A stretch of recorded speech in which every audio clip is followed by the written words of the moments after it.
Alright, we are back with a Week 7 recap, starting out with the Seahawks versus the Falcons. And a good, dominant, in a way, bounce-back win for the team. The Falcons had certainly been surging on the offensive end for their past few games.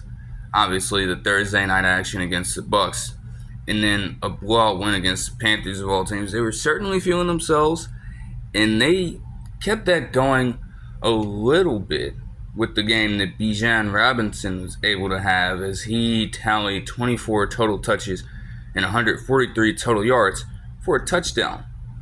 Overall, though, even with guys on the defensive end like Tariq Woolen, Artie Burns, Rayshawn Jenkins, Leonard Williams, and others still out due to their respective injuries, the next people in line stepped up in the ways that they needed to. And the offense managed to put together some very good touchdown drives. Geno Smith put up 18 completions and 207 yards and 2 touchdowns. His first game this season with multiple touchdown passes, including a beautiful 31-yard pass to DK Metcalf in triple coverage. He fit it in the smallest of windows, but that shit was clean as hell, and that was to take a 17-7 lead. And then in the third quarter, he throws a nice touchdown pass to a leaping Kenneth Walker III to put the team up 24-14 as they progress from there. Speaking of Kenneth Walker III, he was potentially going to be out with the game due to illness, which would have sucked because it was also his 24th birthday as well. Nonetheless, he decided a little before the game that he would tough it out and go through with playing, and he balled out. 69 rushing yards and a 20-yard touchdown run in the second quarter of the game. And then also the aforementioned touchdown catch. Real shit.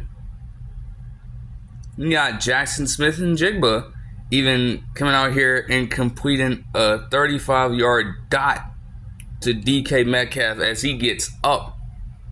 He got up high in the air.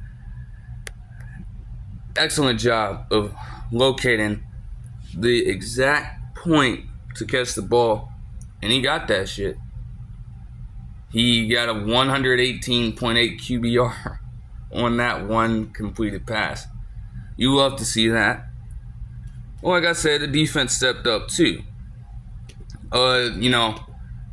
Even with Bijan Robinson doing what he was able to do, they put the Falcons' offense in unfavorable situations and made them uncomfortable. Even with Younghoe Koo missing a field goal to start off the second quarter, even when it felt like the Falcons were trying their hardest to come back, the defense didn't really let that come to fruition. And as if it wasn't already bad enough, then you have a fumble return for a touchdown by none other than Derek Hall after Boye Mafe did a excellent work at batting the ball out of Kirk Cousins' hands. And then on a subsequent drive, Kirk Cousins of old returns, throwing a pick to none other than Julian Love. Kobe Bryant would also pick him off later in the game, but by that point, it was already wraps. So a dominant win in which the Seahawks they were in Atlanta. You know what I'm saying? The Hawks had to walk in the trap, take over your trap. You know what I'm saying? Real shit. Real shit, man. Tyler Lockett had 45 receiving yards, and Noah Fant second on the squad with 65, including a 28-yard catch. Safe to say that the run defense still needs some work overall if the Falcons are able to rush for under 55 yards on 4.8 yards a carry. But again, they did a great enough job of making the Falcons play their brand of football. And that's all that matters. I would just hope that it's consistent enough. Like, that's not enough for me to say that, they've completely turned it around. It is one game. And there's certainly a larger test that looms next week when the Seahawks play the Bills. That'll be a great test to see where this team is really at defensively.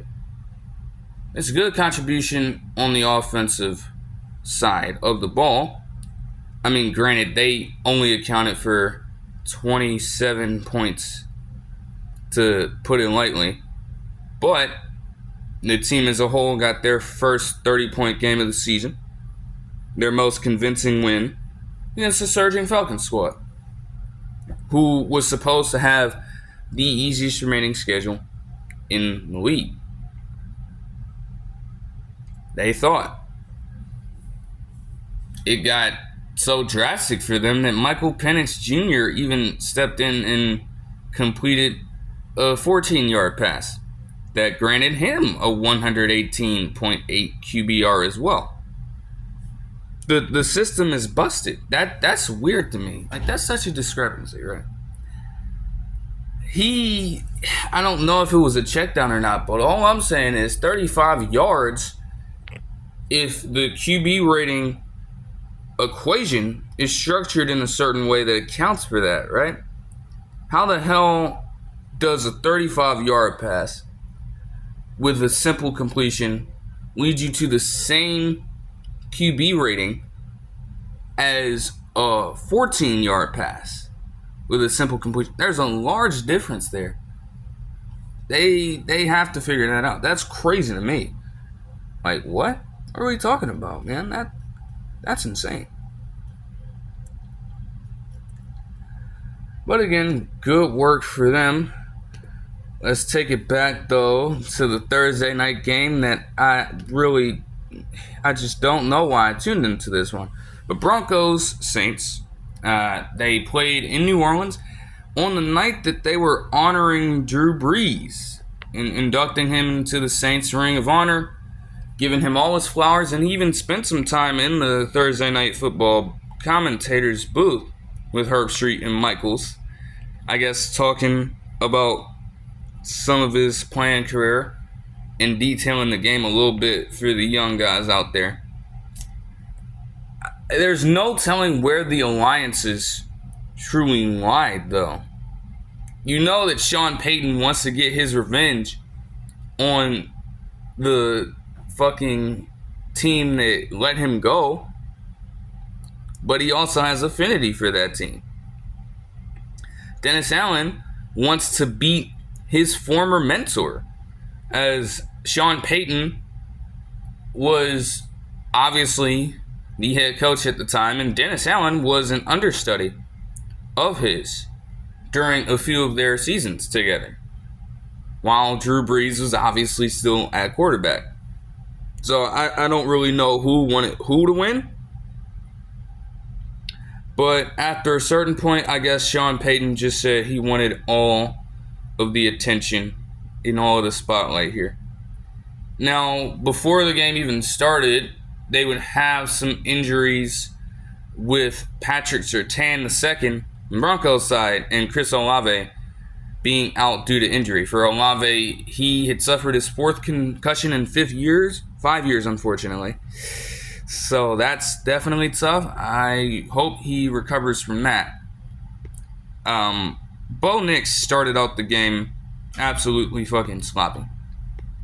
He managed to overthrow and underthrow receivers at the same time. Then he proceeded to miss two other wide open passes on the very same first drive. So I was thinking that this game was going to be just an all-out shit show. And granted, it was, but the Broncos defense just ate Spencer Rattler alive. They ate him alive, bro. All right? It's as simple as that. And it looked as though for a while the Dennis Allen had no faith in it. They are down 16-3 as the Saints get the ball back with 16 seconds left to go. 2 timeouts. You're thinking that they would probably try to go for a field goal. Instead, what happens is they run the ball, waste their timeouts, including one that he calls, the last one, at 4 seconds left, to then kneel the football and take it to the half. That's such a cowardly move. Even if the Saints offense was struggling like that, it's like, damn, you don't want to try to gain any momentum back?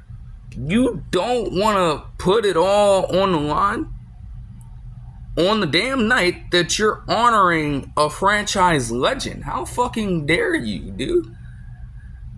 Like, come on, man. That makes no sense, Dennis Allen.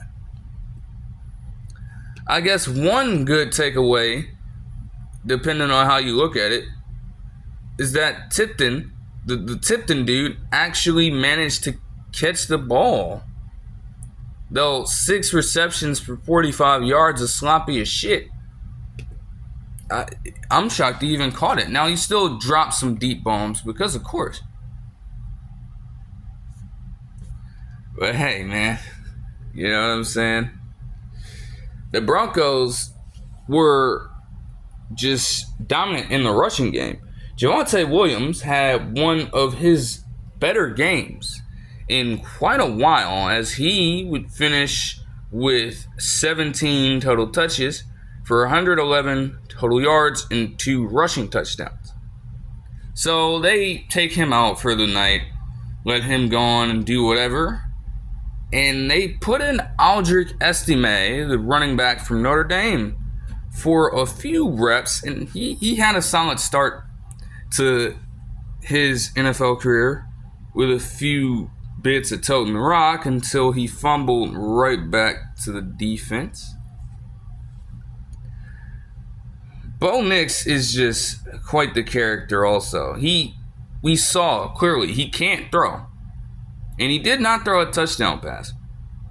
While every other drop back was him just deciding to take off within the first second. Not even waiting for the right reads to open up and going through the proper process of progression to identify exactly where you need to go with the football. Nope, drop back. Oh, let me take off and run for 75 yards today. Like, what?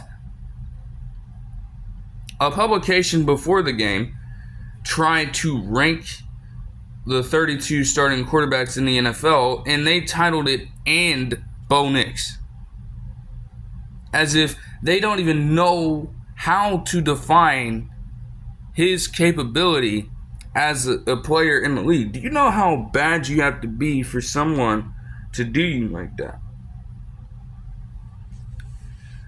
Still, I guess he showed all the haters. I guess he showed all the haters, man. Nah, but real talk, the defense. The defense. Shout out to Cody Barton. Shout out to former Seahawk Cody Barton, man. You have got to love it. It's as simple as that. He had a great defensive outing, if I do say so myself. One of the final plays, or one of the last plays of the game, would be Spencer Rattler, in essence, throwing a fumble. The drive right after Estime fumbles. He tries to throw the ball out, but his hand gets kind of hit a little bit, so it looks more like a simple dump-off pass right to Cody Barton, and he returns it for a 48-yard touchdown to make the game 33-3. Jake Heiner would step in, quarterback from Fresno State. He had only attempted a few NFL passes So it was looking drastic, but he did lead them on a cool little touchdown drive at the end of the game. High tide for garbage time, right? But he got it in, and it was a good read, too. Very good throw by him to Cedric Wilson Jr., none other than, who actually led the Saints with 57 receiving yards. And obviously, the only touchdown of the game. We expected Spencer Rattler to struggle a little bit. I do get it. But I ain't gonna lie, I would not be surprised if the Saints decide to go with Jake Heiner as a starter next week. It's one drive, don't get me wrong, against the top tier backups. But they're just trying to look for some sort of spark. Because Derek Carr, you ain't getting him back for a while. And you want to find a contingency plan. Because Derek Carr is getting up there in age. Even if you pay him like he's going to be a solid contributor, in reality, he's only got a few years left as it is. You need to find someone else who can take the mantle. So why not experiment with it? Why not give Heiner a chance? I wouldn't be opposed to that. Also, breaking news yesterday, as Alvin Kamara would sign a 2-year, $24.5 million contract extension that will keep him as a New Orleans Saint through the 2026 season. He's having a decent year, but in other stretches, they're just doing him a little dirty. They're doing him so dirty. Like, in this game, you knew that Rattler was going to struggle, but you're not even doing all that you can to truly feed Alvin Kamara and get him going. Because as it stands, and even with guys like Chris Olave being out there, he's your best offensive player. He only finishes with 13 total touches for 24 yards. And while, yes, it can be said that you may have to make a little more, is make the most out of your touches in a game, because you're not always going to get the volume. There's no way that they should have looked to guys like Kendre Miller or Jamal Williams more than they did Kamara throughout the entire game. You know he, at points, needs the volume to contribute, and he probably should get it. So why go away from that? No wonder the game was opened up as wide as it was. Like, you never settled into that element. You expected Rattler in his second ever start to completely take things over against a respectable Broncos defense, even without Patrick Surtain in the second. Like, that was a suicide mission. Like, what? What did you seriously expect from there?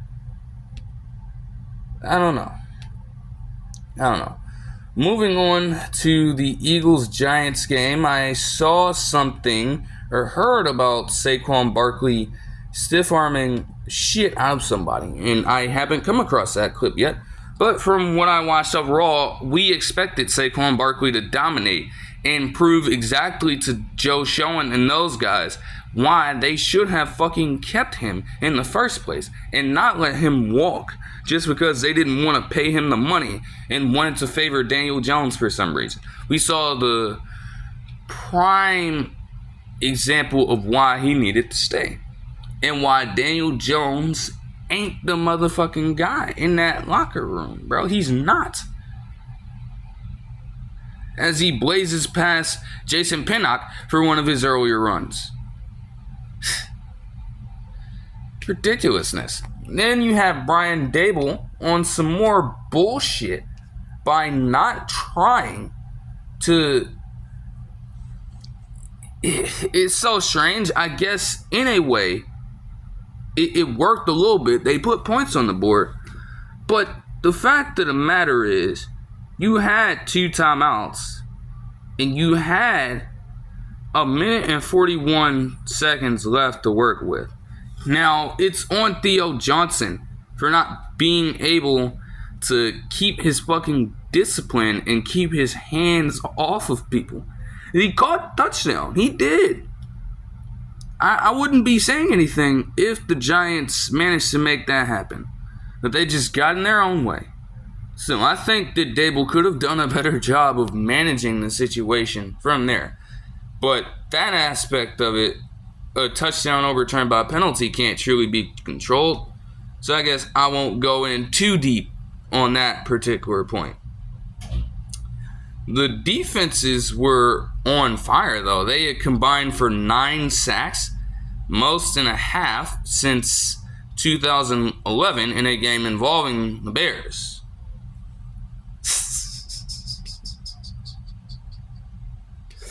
You know, safe to say, for the Eagles, things turned up from that very point.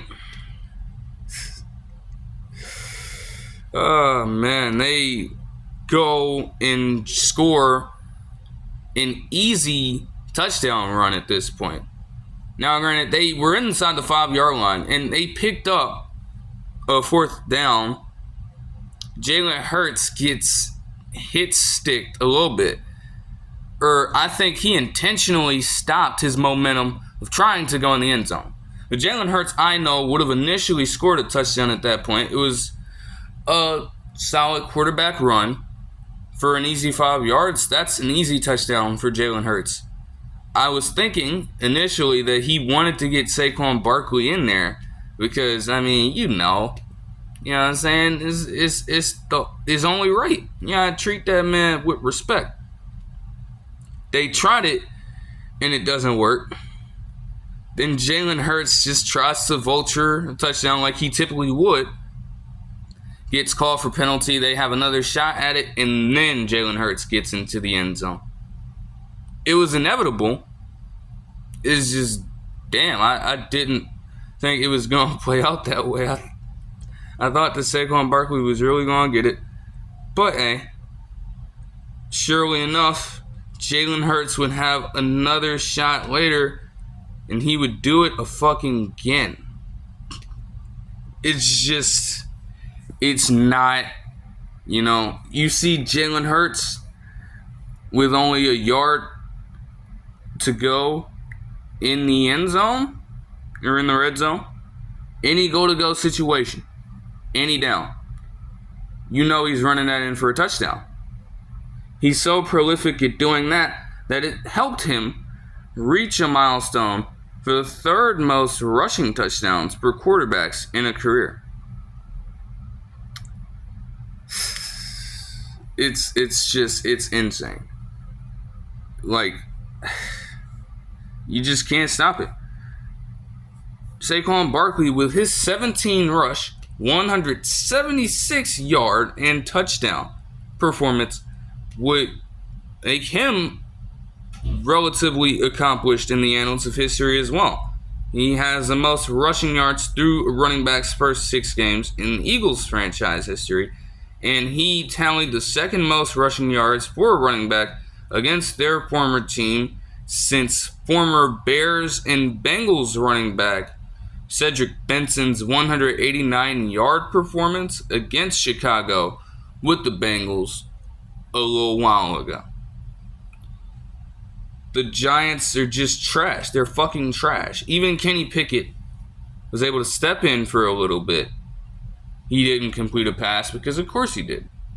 But they were just done with it. They didn't even have to try. They even gave Will Shipley, Clemson running back, who is a rookie now, a few reps. He would finish with 8 rushes for 15 yards. Not too much, but really, what can one expect? I don't necessarily know. Yeah, 14 of 21 for 99 yards for Daniel Jones, bro. And then 20 rushes on 20 yards on 5 carries. But you chose Daniel Jones over him. This game is the epitome of a slap in the face. Not even just if you're a Giants fan. You're teeming with anger. the Giants front office, ownership, etc. is sick to their stomach after seeing this shit. I mean, like, yo, you could have had it, and you sold the fucking bag. It's crazy stuff. Moving on to Lions-Vikings. Now, I didn't watch this full game because Fox, this specific region, had priority to show the fucking Giants and Eagles game. I don't know why that obligation was even in place, because as I was tracking it, the Lions-Vikings game was certainly better than this. And it got to a point where in the fourth quarter, Ivan Pace Jr. managed to force a fumble on David Montgomery.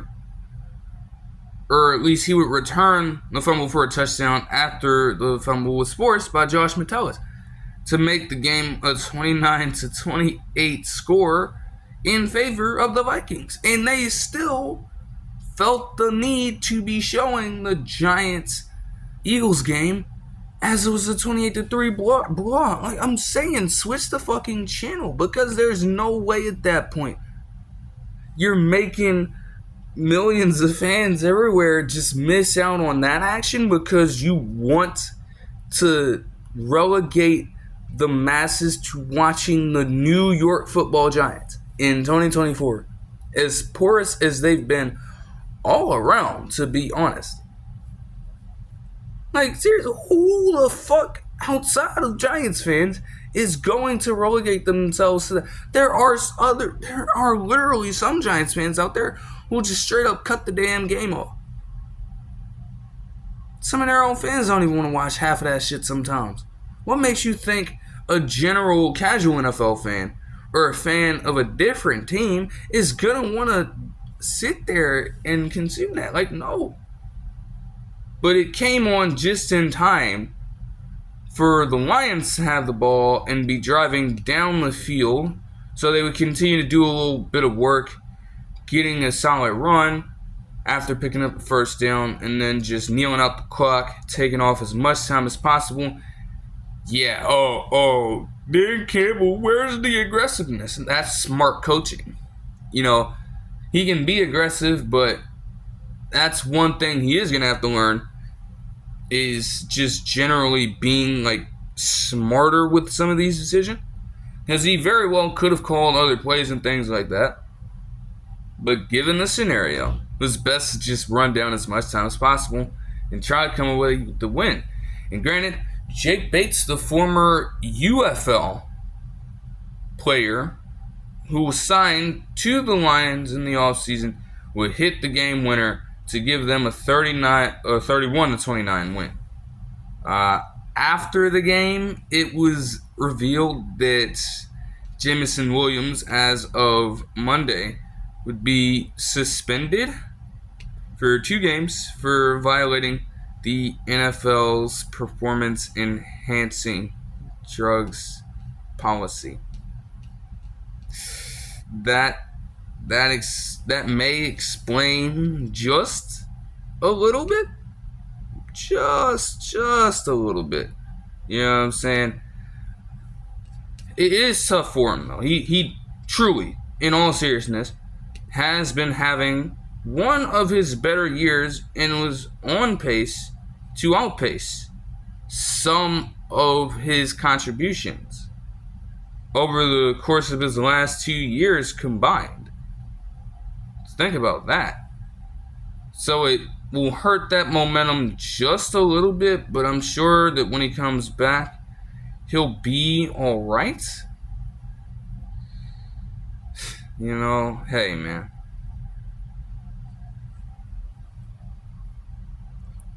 Just don't even have to do that, man. Like, you've already got the raw talent. Is like, I don't see the need to do that, personally. Jared Goff, as much as I will talk trash about him, I think that this 3-game stretch of his has got to be, even 4-game stretch, has got to be some of the most efficient quarterback play over the course of a 4-game stretch in NFL history. I mean, even with this game right here, he finished with 88% completion from 88% completion percentage for 280 yards and 2 touchdowns.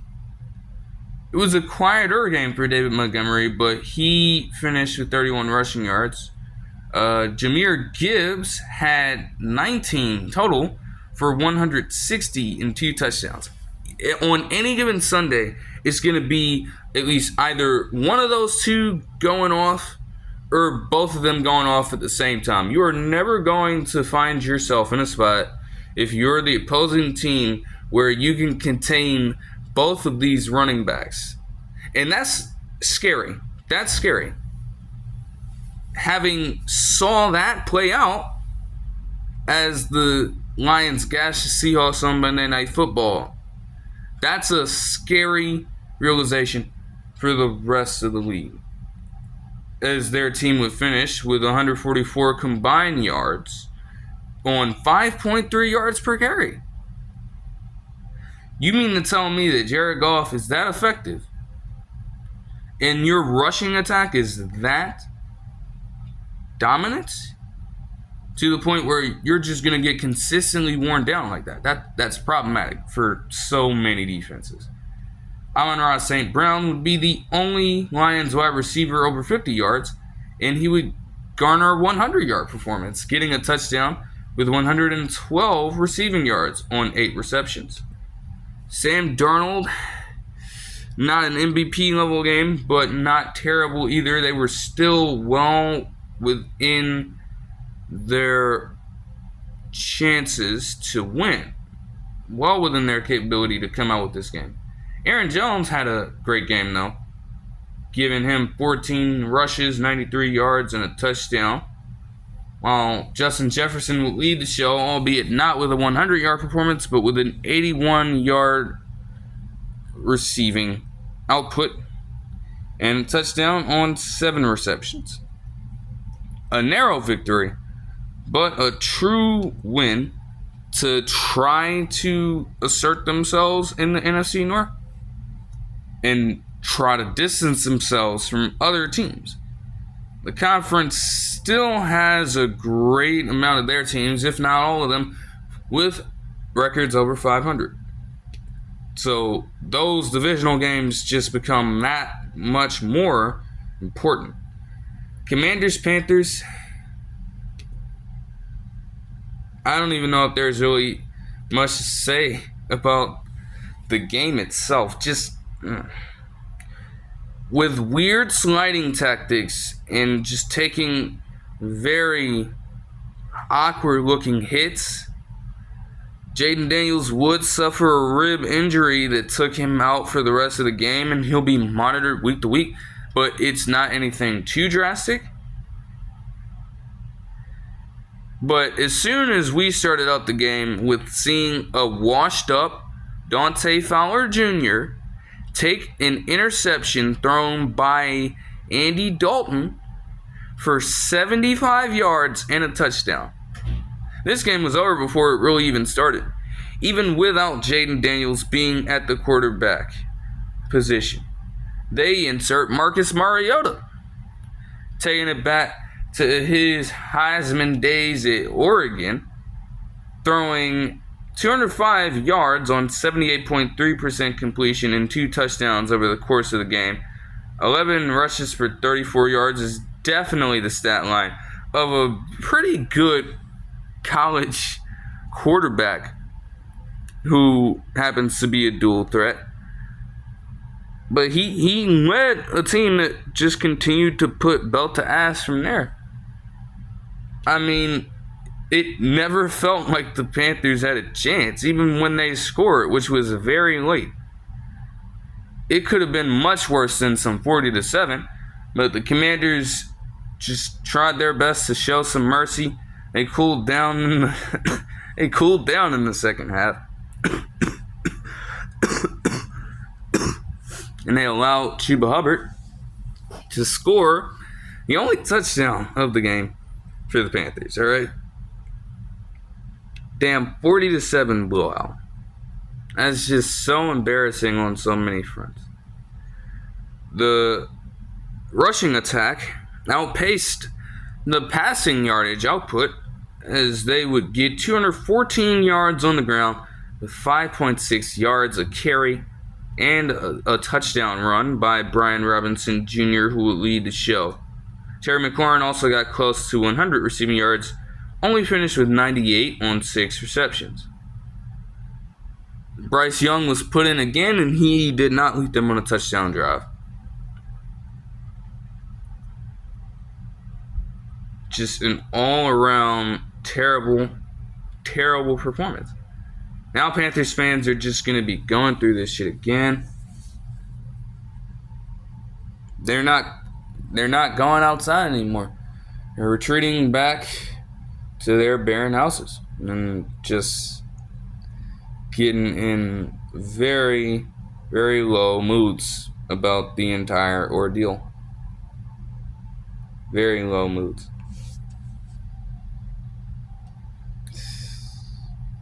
Unfortunately, though, and granted, from what I saw as the news was reported, it did say that no one was in need of being taken to the hospital. But Andy Dalton's family and his family at some point after the game got in an automobile accident. It's good to hear that they are all right, but that is definitely an unfortunate development. That was reported on by ESPN and multiple other sources, publications who cover the sport. It wouldn't be found out until yesterday. Wasn't properly detailed all the way through. They had to make sure that their information was on point, because certainly if there were to have been something worse to have happened, well, they can't just rush to say this happened and then this happened without, accounting for any background whatsoever. That would be a bad job on their part. So they had to wait for everything to be properly released. But, good news is that they are all right. And we can move on from there to the 49ers and Chiefs game. The game of the week, right? Quarterback play was very unorthodox. Still, with a coach in Andy Reid that won 84% of his games after the bye in such situations before this particular game. Was there really ever a question of who was going to win? Even with Mahomes managing to get another pass tipped up and intercepted by a defender. You got solid help from Kareem Hunt early and often as the Chiefs would dominate the run game. Still, that kept the 49ers lurking as he would throw a pick to Diamador Lenoir as he was trying to get the ball to Xavier Worthy. But it was so much happened on that one play. If you go back and you watch it, it looks as though there was pass interference on Diamador Lenoir before he even gets his hands on the ball. And then before that, you have Patrick Mahomes getting choked up by one of the motherfucking defenders. Right? It's like, what is that even? Like, that doesn't even make any sense. So, no pass interference. No unnecessary roughness. He literally did Mahomes like this. How the hell is that not a penalty? And that would lead to a Brock Purdy rushing touchdown for some reason. Yeah, you heard that right. A rushing touchdown for him. Now, Brock Purdy was being a pick thrower too. Don't get it fucked up. Mahomes was struggling, but Brock Purdy was worse. He would throw a third to a corner by the name of Roland Wallace, as he would be in for Jaylen Watson, who, as we've most recently learned, according to the NFL Network and other publications, that he may be done for the year with an injury he suffered in this very game. So yeah, all the quarterbacks are seeing ghosts out there. Brock Purdy was literally being haunted in real time and terrorized by a lot of different things, you know what I'm saying? Mahomes, though, and this is what separates him from the rest, no bullshit. When you need a play to be made, he's gonna make it. First of all, to pick up a goddamn first down, this man, Patrick Mahomes, scrambles out the pocket to his left. How many times have we heard that story before? He jukes out pursuing D. Winters after breaking a tackle attempt by Fred Warner. And no matter how you look at his running style, that man was hauling ass as he ran for 33 yards to the San Francisco 4-yard line. And then a few plays later, this man, to open up the fourth quarter, bro, Malik Mustafa, the same Malik Mustafa that managed to pick off Geno Smith a couple weeks back, got his ass truck sticked in his welcome to the NFL moment from none other than Patrick Mahomes for a 1-yard rushing touchdown. He gets the goddamn touchdown after trucking the dog shit out. He put him on his fucking ass, if you see the clip. Right? He does that, and then he flexes on him, damn near steps over him. Disrespectful stuff.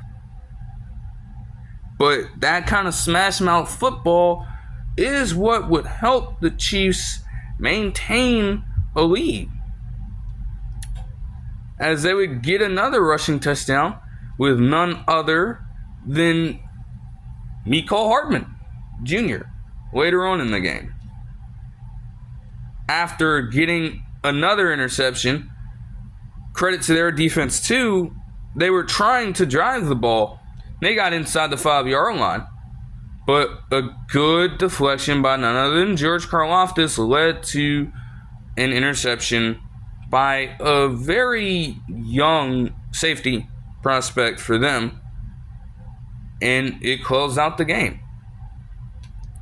Wouldn't go down without some fights, though. I guess the 49ers were just getting salty or something, and everybody started chirping. Chiefs guard Wanya Morris got involved in some damn tensions with some of the San Francisco defenders. And then Trent Williams, man, if you know anything about Trent Williams over the course of his career, is that man, he has a temper, bro. He will get angry. He's not playing around with people, bro. He will try to fuck somebody up if he needs to. And let's just say that Brian Cook tried to instigate something, I guess, to bait Trent Williams into a foul. So he tries to fuck with him a little bit. This man, Trent Williams, smacks the shit out of him. Okay? He lights his ass up.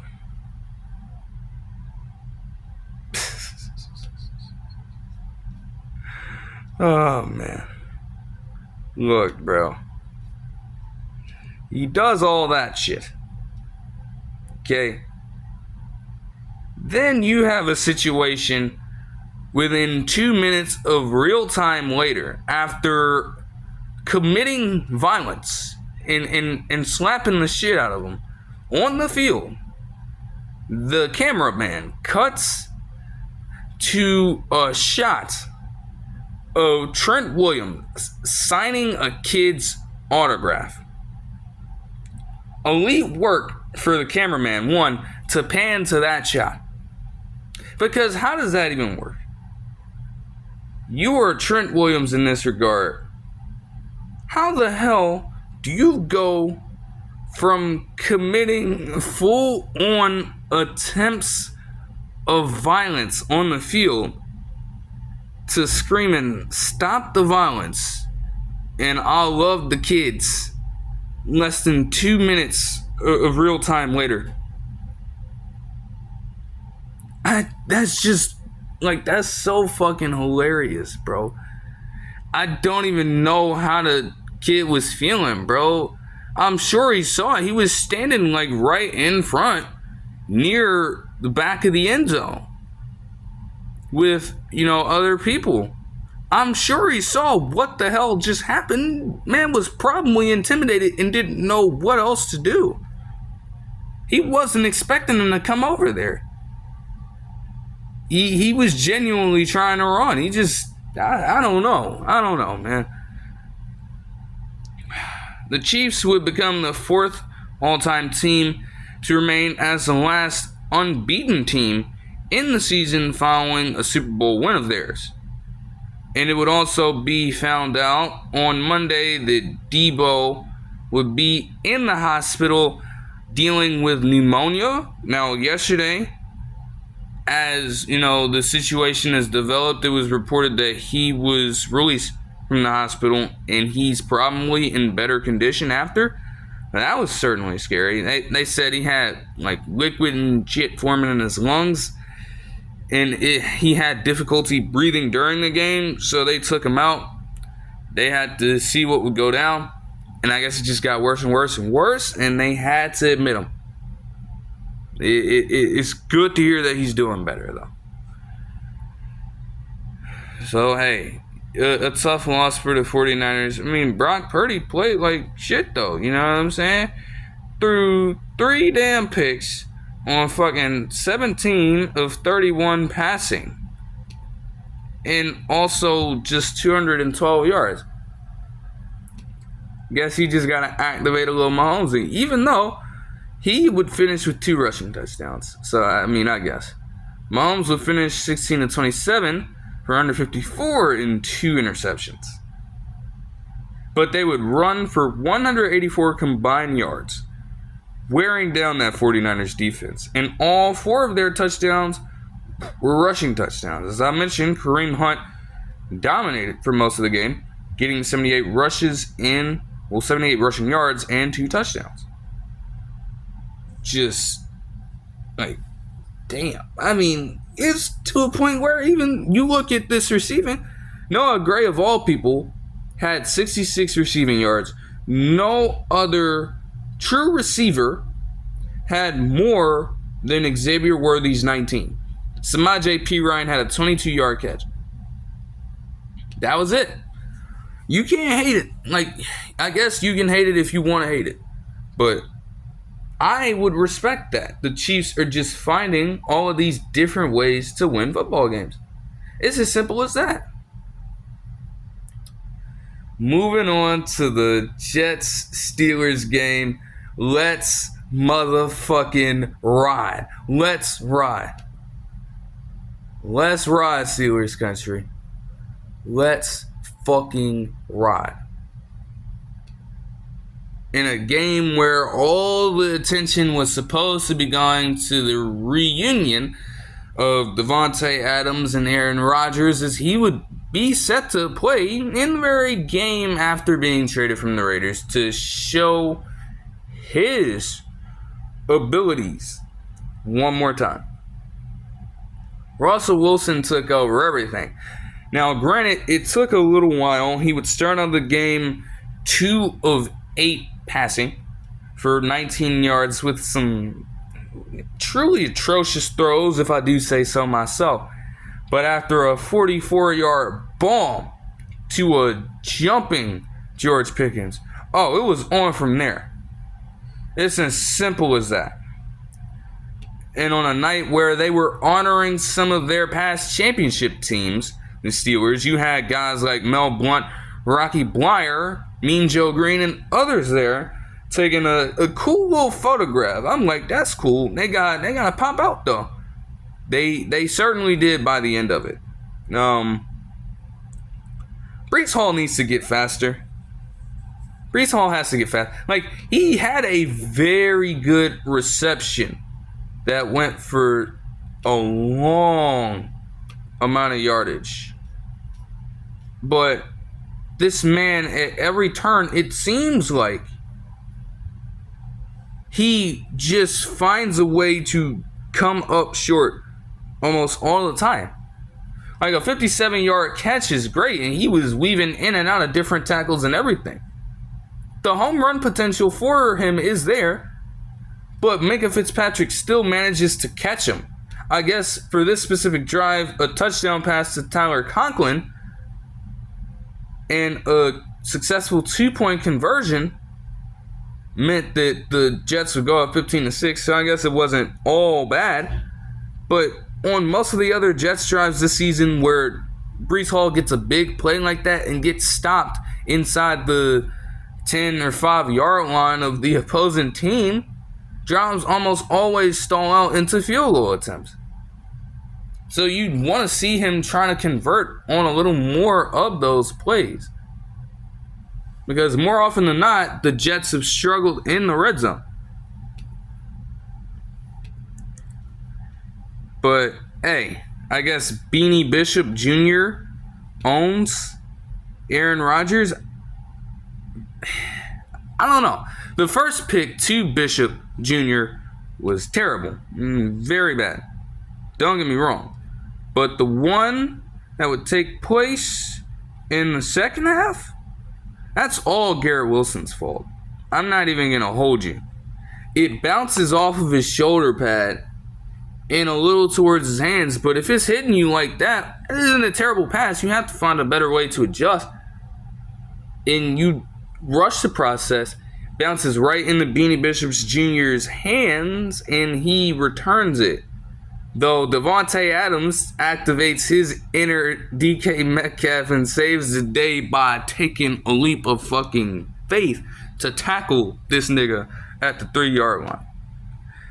The Steelers would score a touchdown anyways with a rushing touchdown by Russ. You feel me? You know what I'm saying? Like, come on, man.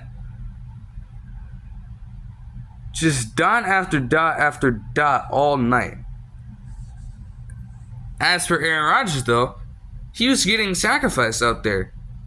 There was a pool of blood leaking off of his fucking hand, and they refused to cover it up. And they wanted him to play through that shit. And like, what? No. Calling a timeout, I thought they would try their best to handle it. No, they still relegated him to playing out there with a bloodied hand. A bloodied forehand. Like, dude, there's no way. Greg Zuerlein has lost his touch as well. I don't know. 61.5% on field goals this season for him. He's got to be out. He's actively hurting. Like, some of the, again, would it have made a difference here? I don't know. But some of the earlier games this season that are so fucking close to being winnable football games have been affected by his inability to make kicks when it counts. Russell Wilson not only threw dot after dot, including an earlier touchdown pass to George Pickens and a touchdown pass at the end of the game, or near the end of the game, to Van Jefferson, but he would be the most prolific Steelers quarterback in their debut with the squad in terms of all-time passing yards, as he would finish with 16 of 29 for 264 and 2 touchdowns. Also adding a rushing touchdown. George Pickens had one of his better games of the season with 5 receptions for 111 yards and a touchdown. He, in a way, broke the news that Russell Wilson would be the starter because Mike Tomlin just didn't want, I guess he wanted to leave some ambiguity in the matter. George Pickens would break it, and man, those two were locked in. There were some mishaps, but they, for the most part, man, got the job fucking done, dude. Even with a Najee Harris touchdown to cap things off and just drive the dagger even further down their backs.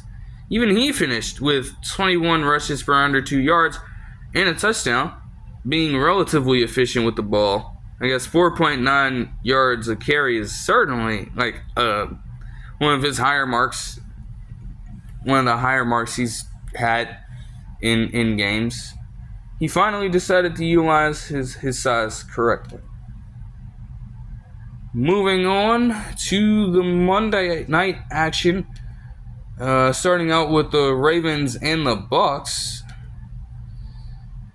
Apparently, John Harbaugh was 40-18, make that 41-18 after their win in prime time since 2008. I guess that's why he still has a job. Still, when you look at some of the ways that he coaches in low stakes games and proceeds to blow as many leads as he does, one would not believe that was the case. Mike Evans, off the rip though, got his 100th receiving touchdown, and he became the 6th with 12,000 or more receiving yards and over 100 touchdowns with a single team in NFL history. Andrews would then try his best to one-up that in a twisted way to open up the second quarter after the Ravens were down 10-0, as he would score his 42nd all-time touchdown catch, surpassing Todd Heap for the lead in touchdown receptions for the Ravens franchise.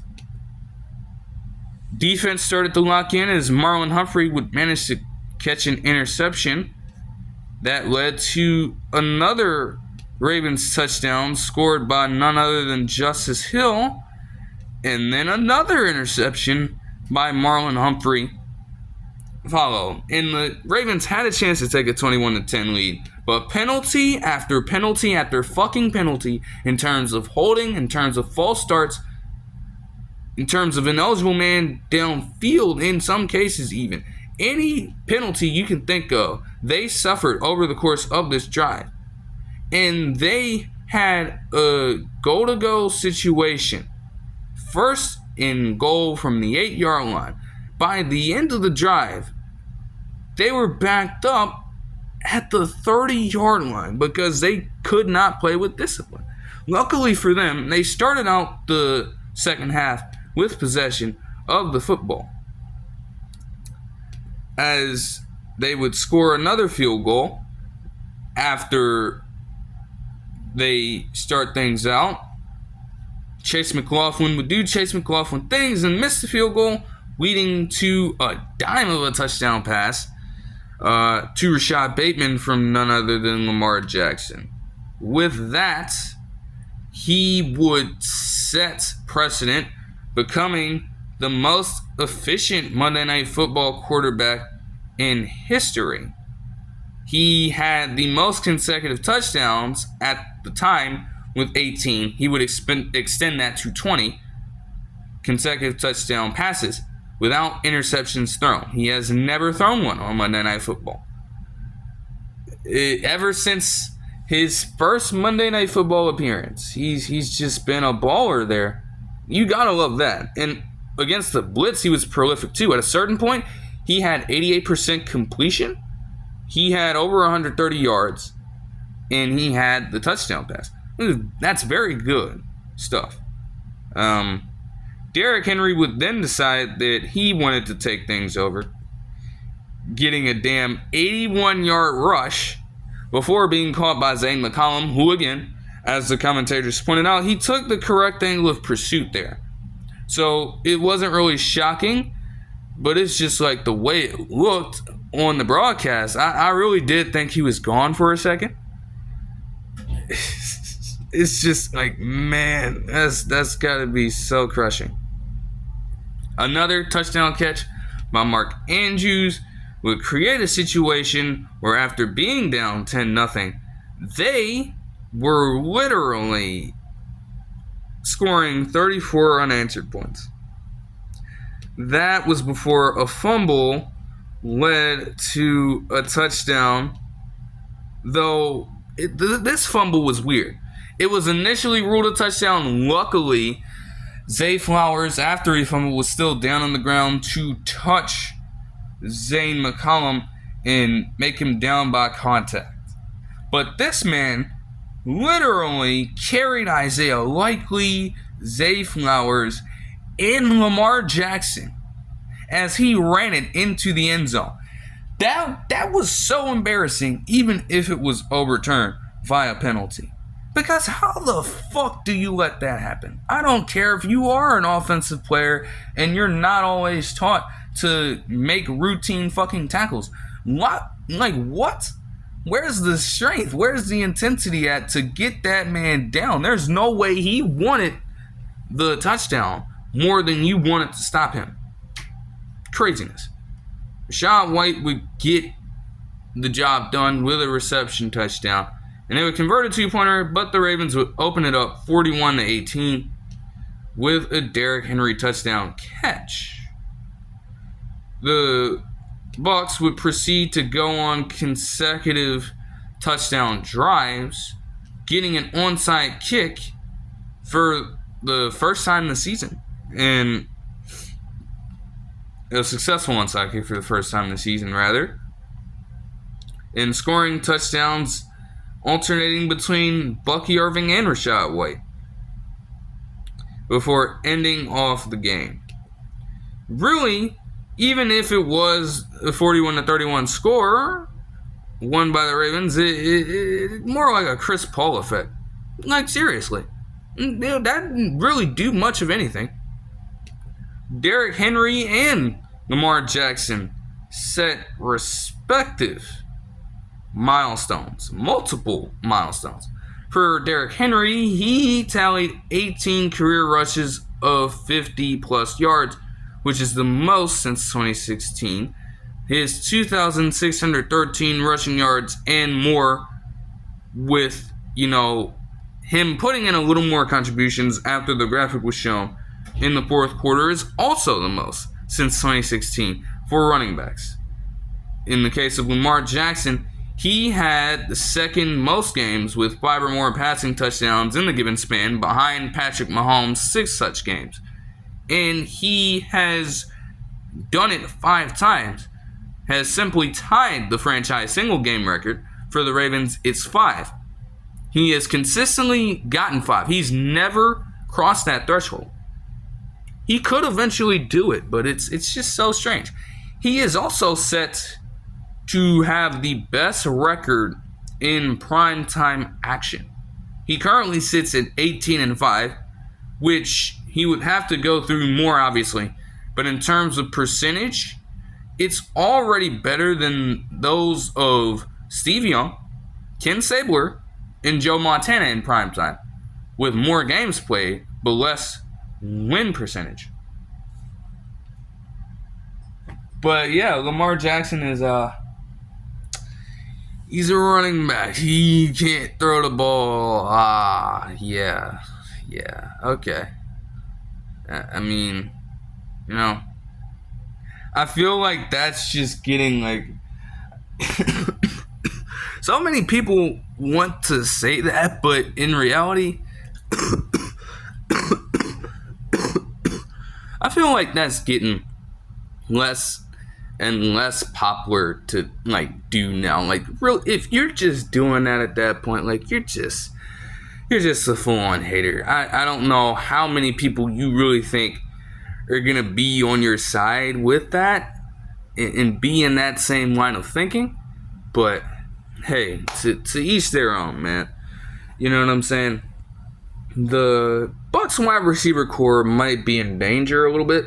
Mike Evans, on a play where they were trying to get him another touchdown, would be tackled from behind a little bit by Brandon Stevens, and he would re-aggravate his hamstring injury, taking him out for the game, and he could miss a few weeks. But Chris Godwin, at an insignificant point in the fourth quarter, as they were trying to drive the ball, even though the game was relatively over, he got hurt in the final minute of action. And they feared that he tore his ACL. He could potentially miss the rest of the year. And it's looking like it with how the reports have been updated by NFL Network, by ESPN, and other trusted publications. So that's unfortunate. A great outing for the Ravens, all things considered. Meanwhile, they chose to put a game on ESPN Plus, and that very game would be none other than the Chargers and the Cardinals. Only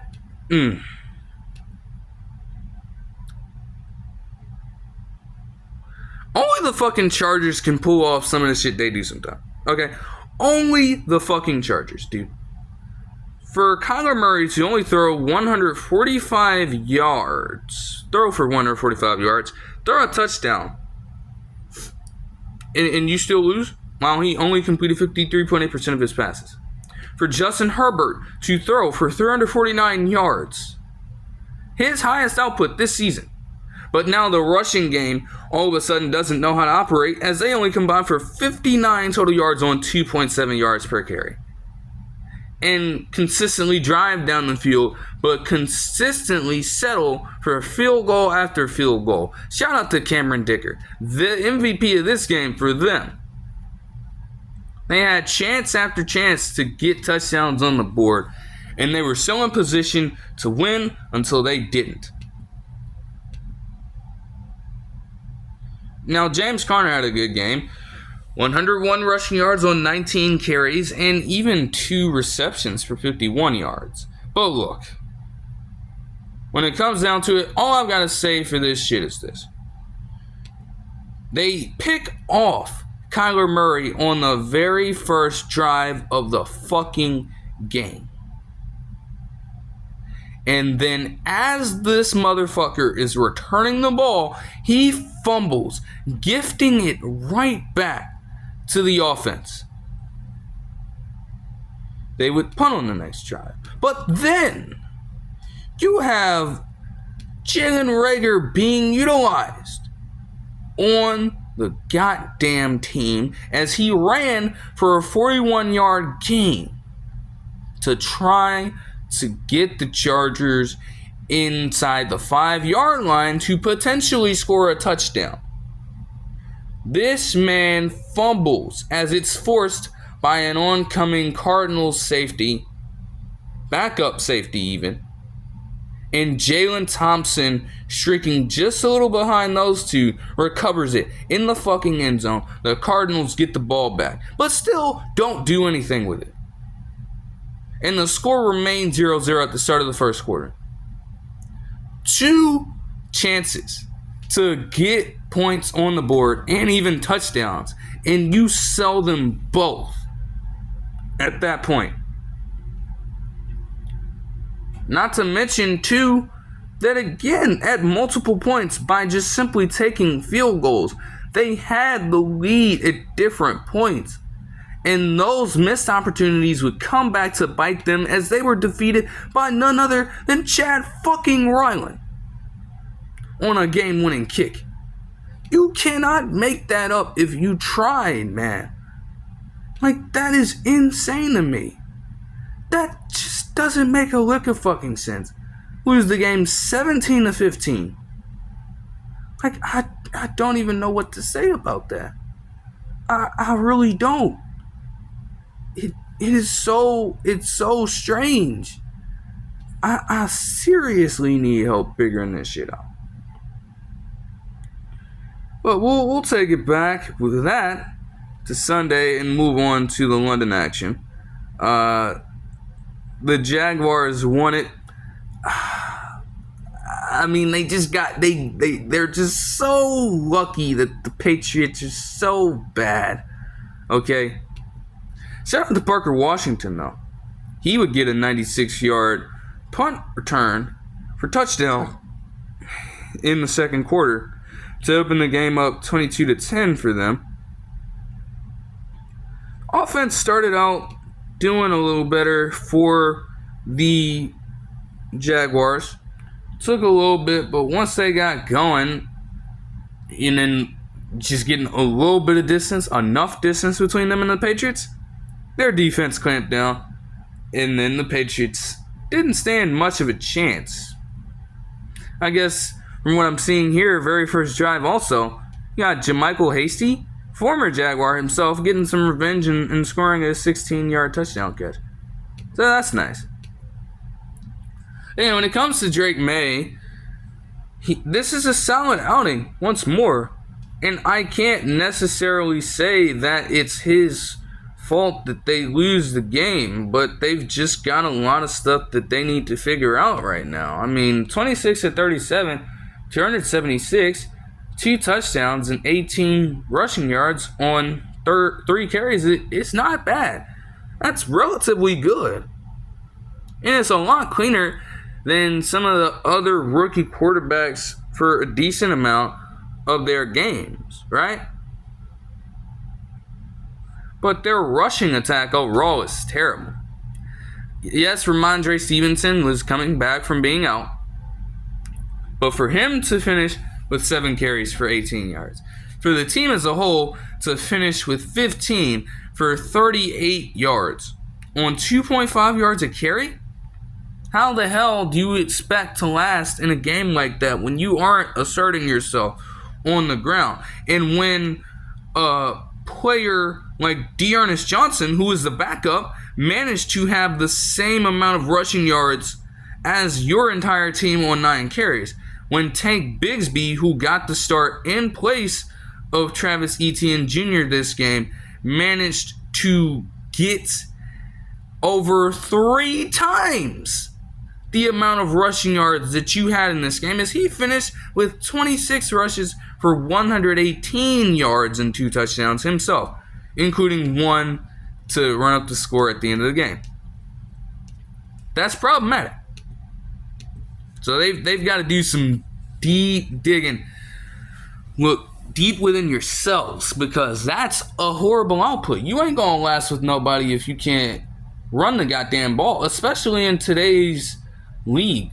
Like, the rushing attack overall in the NFL is at one of its highest marks all time. Simple as that.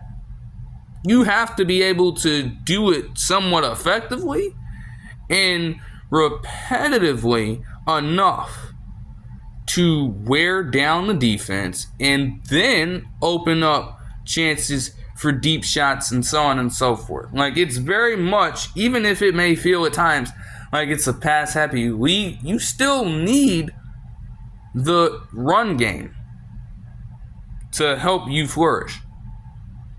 And you didn't do that. And as a result, you struggle throughout the game. Trevor Lawrence didn't have to do too much damage. He was relatively effective, though. Didn't turn the ball over. 75% completion, 193 yards, a touchdown pass to none other than Brian James Jr., who again leads the show with 89 receiving yards.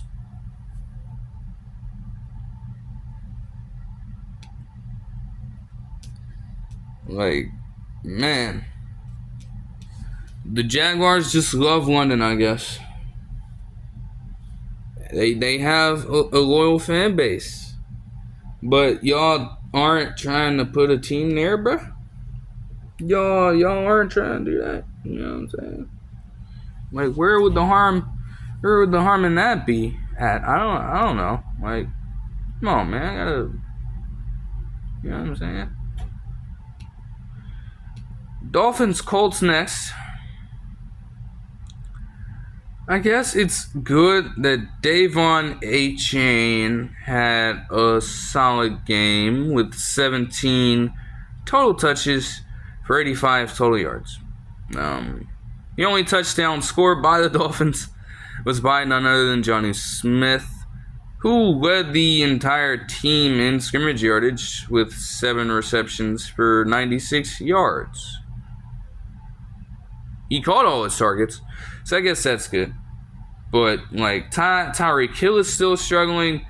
Jalen Waddle is still going through it, man.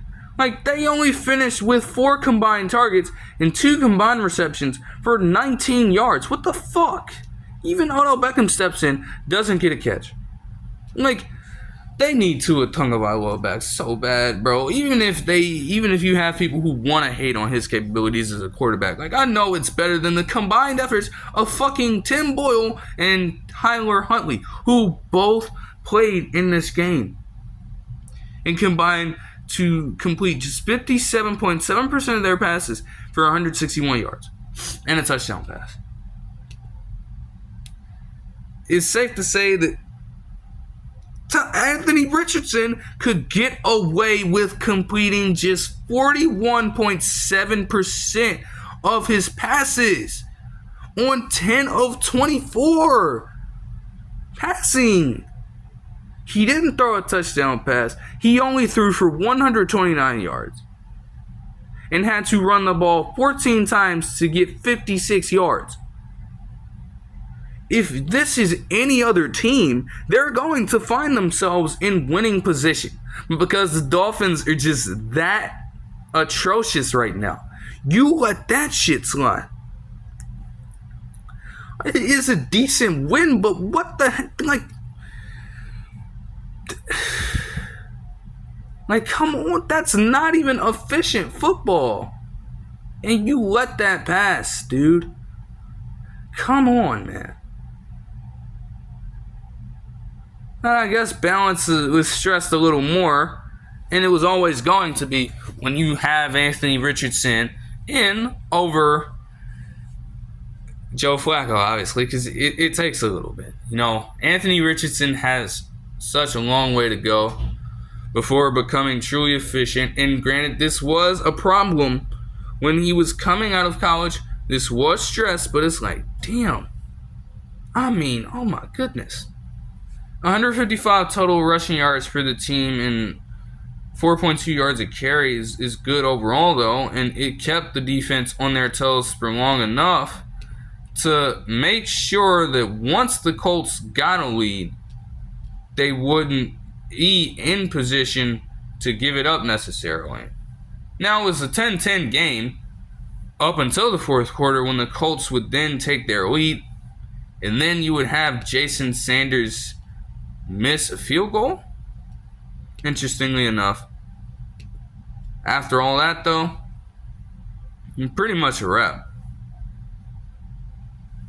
You're trying to have Tim Boyle lead a game-winning touchdown drive, and he failed to do it because, of course, he did.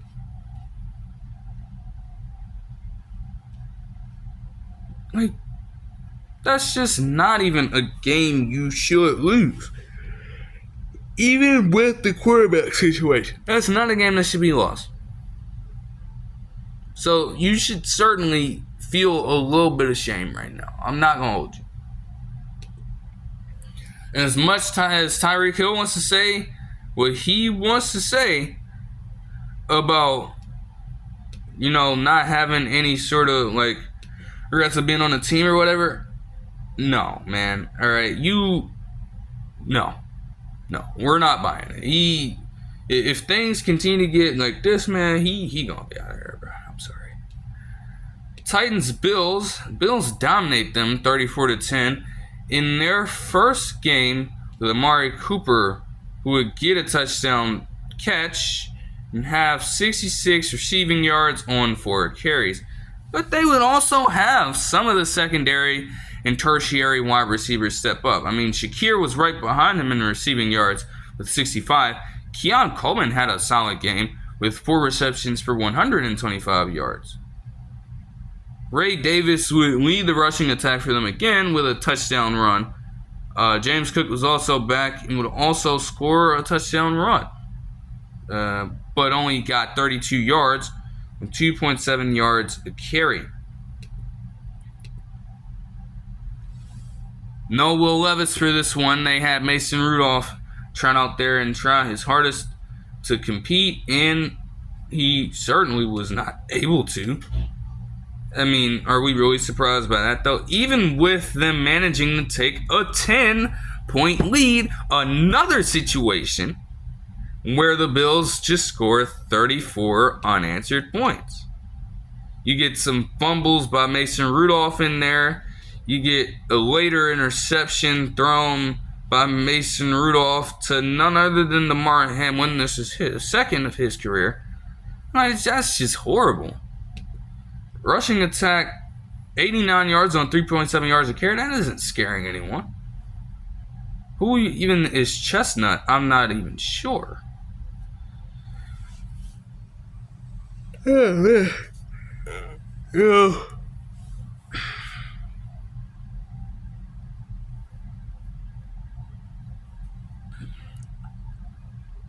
in a division. The Colts are still fighting.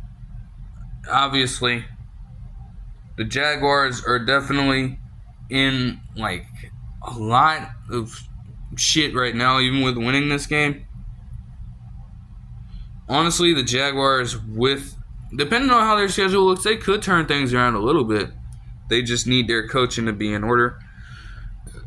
The Titans could very well be the worst team in that division, and I don't even think that's a shocker to say. It's just, bro. Like, oh my gosh. But speaking of, trash teams, Bengals beat the Browns, aided by a 100-yard kickoff return for touchdown by none other than kick returner, punt returner, Charlie Jones at the very start of the game. That ended up making the difference, though it never felt like the Browns had a chance to even win the fucking game. I mean, Dustin Hopkins is missing field goals and shit, even with the Bengals turning the ball over on downs and punting over and over and over again. Deshaun Watson, later in the second quarter, would get carted off with an Achilles tear, and it was horrible. And he will be out for the season. They had Dorian Thompson-Robinson step in and lead the rest of the drive as Nick Chubb would get back in. Shout out to him. As far as this injury for Deshaun Watson goes, it's not good for either side. Deshaun Watson was already playing horribly before it, and now you're forking over guaranteed money to a man who isn't even going to be able to step foot on the field for quite a while as far as this season goes. Also, it's not even really my place to get into it, but with what the hell allegedly was going on off of the field, I don't really know how some people view it. Some people are viewing it as, hey, this is a karmic sign of, his career. And what happens when you're doing whatever you're doing, while you have other people in the locker room having no choice but to defend him, as Myles Garrett elects to use the word or phrase model citizen while trying his best to defend him. Jameis Winston also has to try his best to defend him, and it looks like they're going to start him against the Ravens next week as a contingency plan.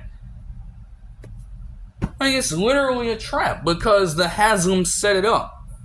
And now, again, you're continuing to pay the price week after week, day after day, that you have to give up money for this contract. It's as simple as that.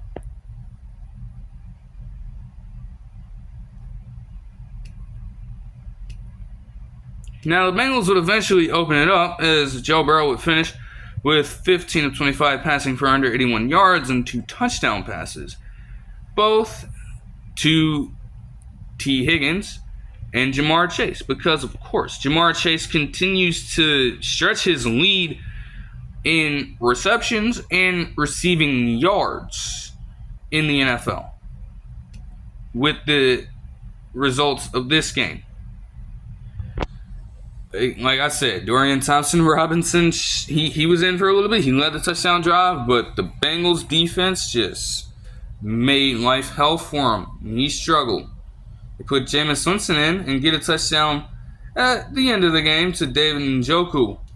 But again, by that point, it meant nothing.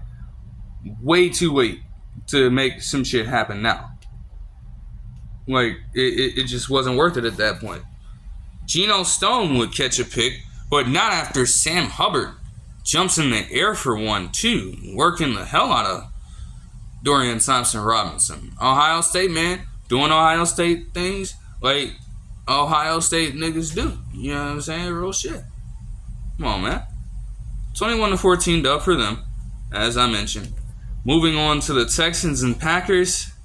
Thought that it would be a good game, and granted, It was in a way, but neither quarterback played really well.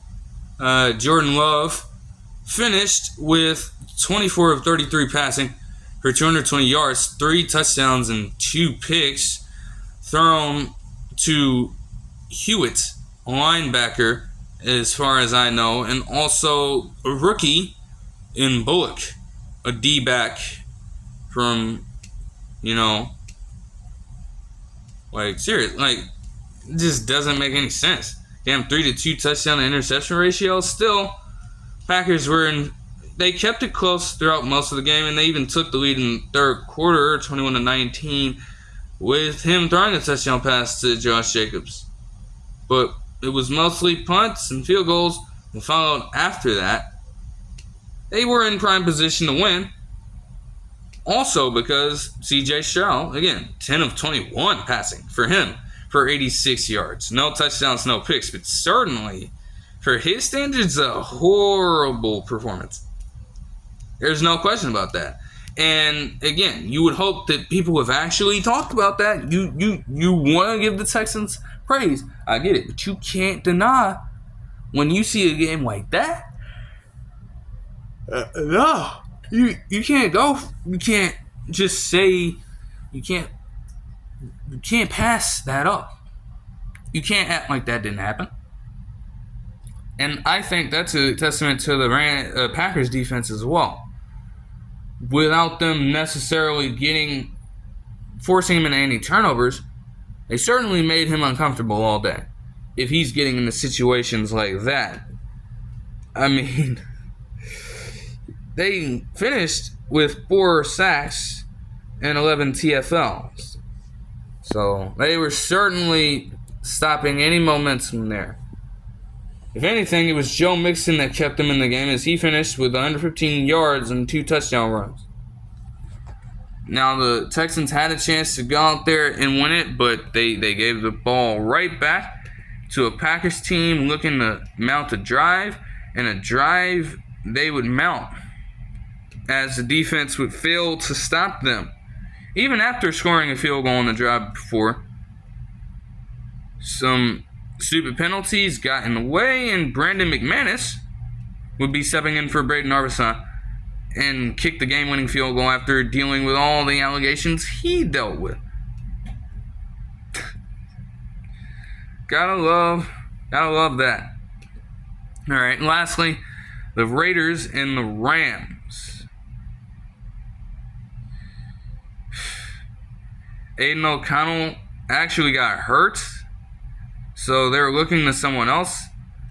They cannot trust Gardner Minshew II a whole hell of a lot. I mean, the whole reason he got benched in the first place, throwing 15 passes, completing them, out of 34 attempts, for 44.1% completion, 154 yards, and 3 different interceptions, including a pick 6, I believe, to Cameron Curl.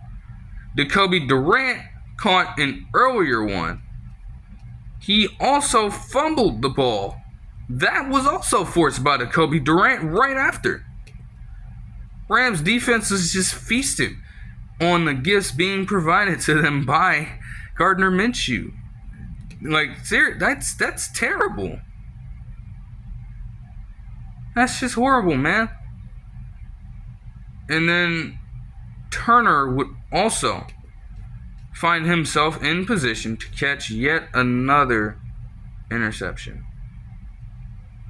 That's just bad. I really don't know, bro. They had to put him right back in. And then a person by the name of McCullough caught a pick after Aiden O'Connell got hurt, obviously. It's just all around a terrible, terrible performance. Did Matthew Stafford do any better? Not necessarily. I mean, only 1, I guess, compared to 3 is, I guess, is all right. But that's nothing too crazy.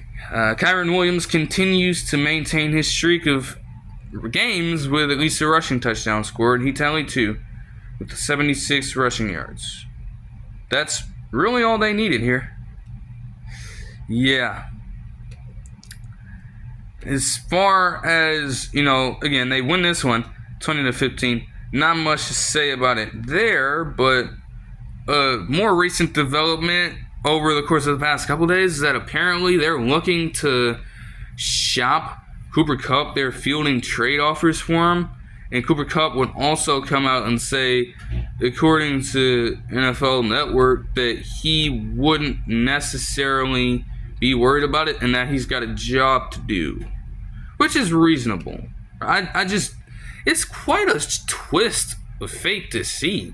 It's a couple years ago, a little over 3 years ago even, he was the Triple Crown winner, getting as close as one has ever gotten to setting or resetting the all-time receiving yards in a single season mark set by Calvin Johnson with his 1,964 in 2013. Getting the most touchdowns in the league at the time, most receptions, and winning a Super Bowl MVP. Probably one of the more accomplished seasons a wide receiver could have, and he could potentially be on a different team. He's literally come from obscurity being in LA. Like, who would have expected him to do half of what he was doing after he came out of Eastern Washington as a mid-round pick? Not a lot of people were anticipating this, and he still managed to make it happen. So now there's a chance that he can't even continue his career with them after winning a Super Bowl not even 3 full years ago. That's crazy. We'll just have to see what's going on with that. But that'll do it for this one. I hope you guys enjoyed the video, and I'll see you guys in the next one. Peace.